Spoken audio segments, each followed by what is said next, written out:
지난 24일 추미애 장관이 윤석열 검찰총장에 대해 직무배제 조치를 내린 지 일주일이 지났습니다. 직무배제된 윤 총장의 복귀 여부를 판단하기 위한 법원의 신문 절차가 어제 종료됐습니다.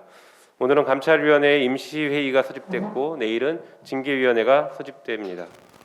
판사 사찰을 포함한 다양한 비위 혐의가 공개되었음에도 불구하고 윤석열 총장은 국민께 최소한의 사과도 하지 않고 있습니다. 법무부 장관의 징계 청구와 직무집행 정지 명령에 대해 서둘러 법적 대응을 했고 내가 무엇을 잘못했느냐는 식으로 주요 사건 재판부에 대한 사찰 문건을 국민들의 판단을 받겠다며 공개까지 했습니다.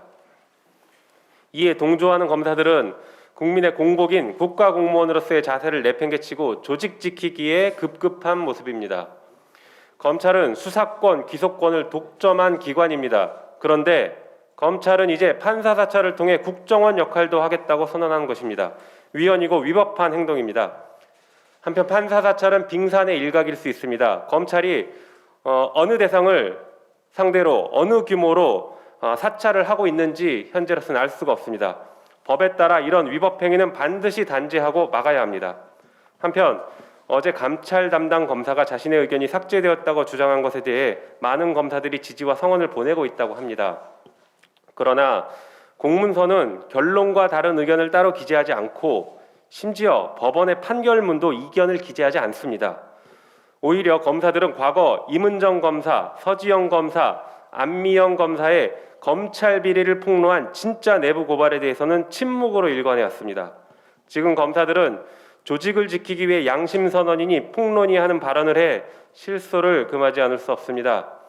한편 검찰총장 직무대리까지 나서서 법무부 장관을 향해 검사의 마음을 얻어라, 한 발 물러나 달라라고 하고 있습니다. 검사들의 이런 선택적 정의 눈물겹습니다. 검사들이 정치적 중립을 지키는 공무원임을 깨닫기 위해 보다 근본적인 개혁이 필요합니다. 과거 검찰이 저지른 잘못에 대해서 제대로 처벌한 예가 거의 없었습니다. 다른 공무원과 마찬가지로 검사도 잘못을 하면 처벌을 받을 수 있다는 상식을 각인시켜야 합니다. 우리가 진정 바라는 검사는 윤 총장의 정치활동 발언에 대해 반발하고 자신들의 잘못과 행동에 반성을 하는 검사입니다. 검찰만 절대적으로 옳고 정의롭다는 집단적 자기체면에서 하루빨리 벗어나 국민을 위한 검찰로 거듭나야 합니다. 검찰 스스로 할 수 없다는 것을 잘 알고 있기에 정치권이 나서겠습니다. 21대 국회에서 수사기소권 분리를 포함한 불가역적 검찰개혁을 반드시 완수하겠습니다. 이상입니다.